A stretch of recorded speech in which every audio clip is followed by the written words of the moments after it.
If you are capable of causing depression to yourself, I'm saying this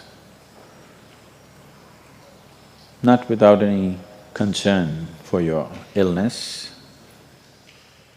or not due to lack of compassion, because that is the nature of what's happening to you.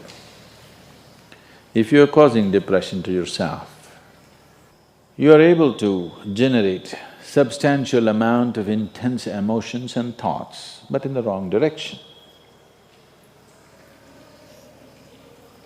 If you don't have very strong emotions, very intense thoughts about something, you cannot get depressed. It is just that you are generating thoughts and emotion which work against you, not for you. So you are strong enough to cause depression to yourself because for you to cause a mental illness for yourself, unless you're pathologically ill, which is just a small number of people, rest are all self-created. Most of them are self-created. A few are pathologically ill, they cannot help it. It just comes from within because of genetic and other factors. Almost everybody here,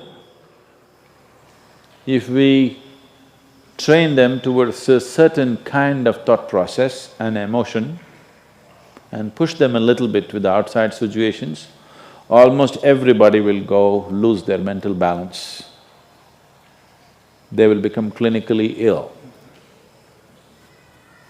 They can be driven to madness, I'm saying, because the line between sanity and insanity is very thin.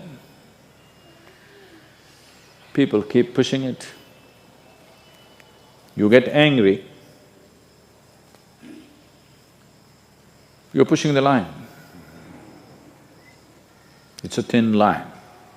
In fact, when you get angry, you know you're pushing the line. That's why the expression, I was mad at somebody. You're not mad at somebody, you're just going mad. You cannot be mad at somebody.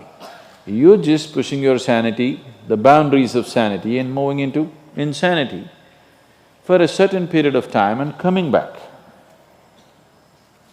You do one thing every day, you try this, 10 minutes a day.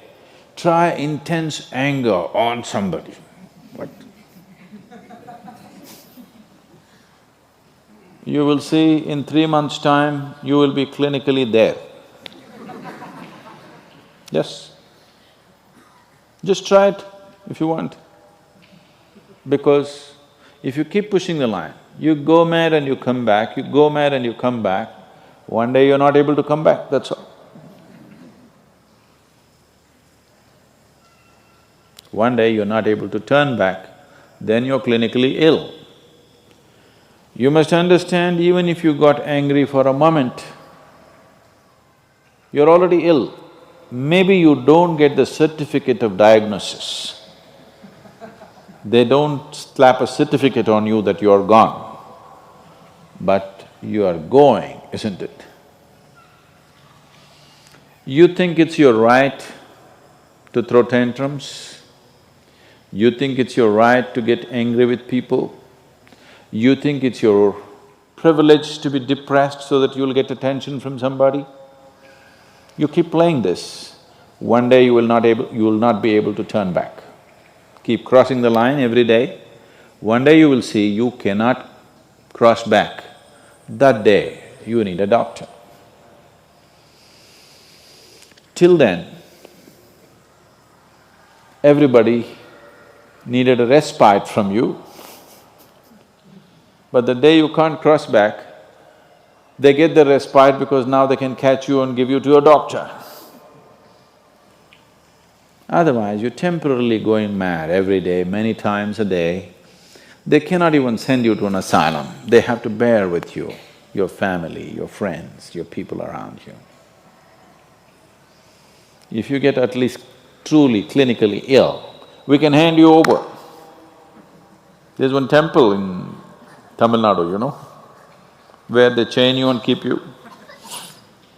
Where there is no hospital, no psychological for ailments, there's no hospital, there is a temple that somebody created which is supposed to push people back into sanity.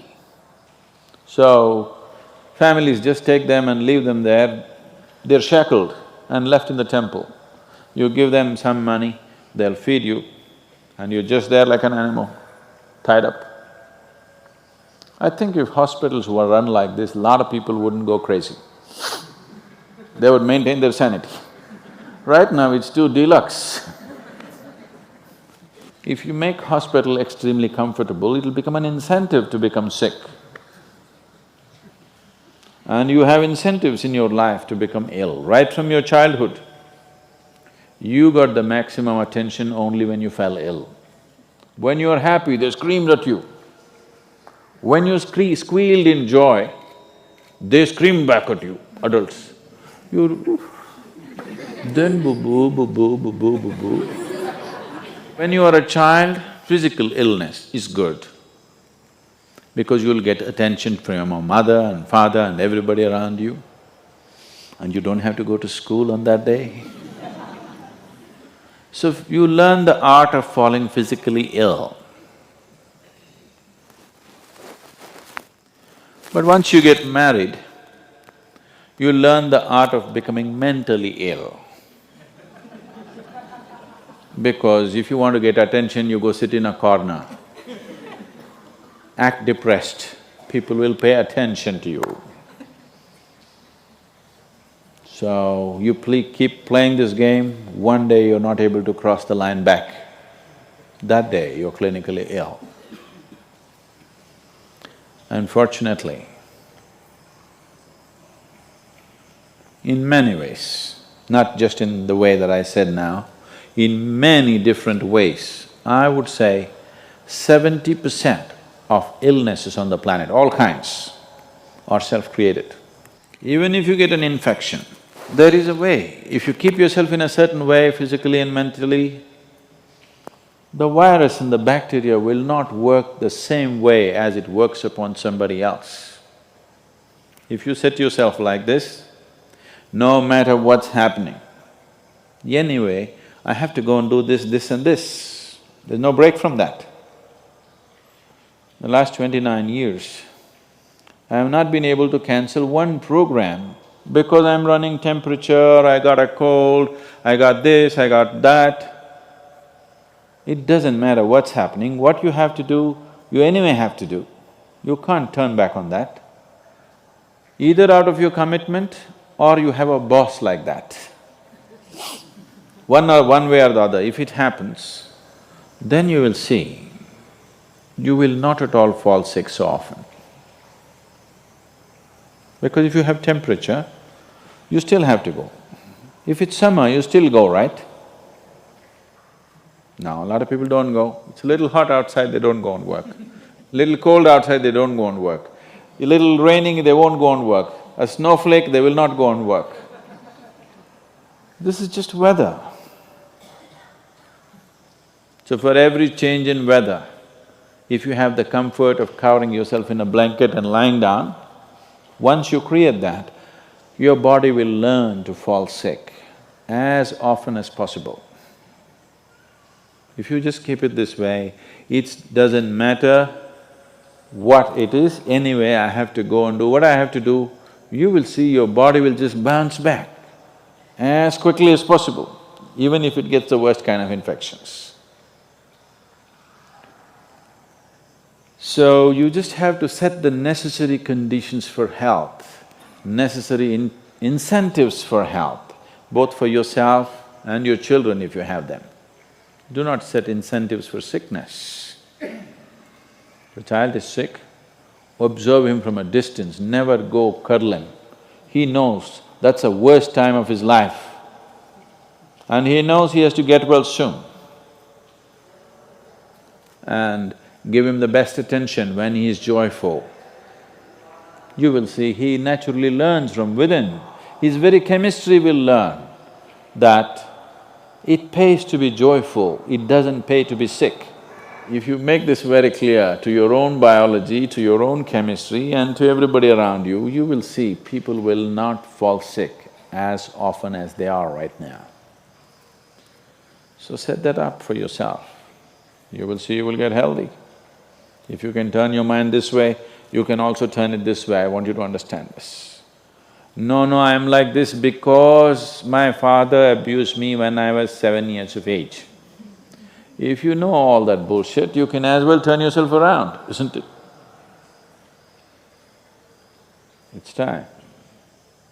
You must understand, mentally, physiologically, chemically, energy-wise, you must clearly understand it doesn't pay to be sick, unhappy, depressed. It doesn't pay.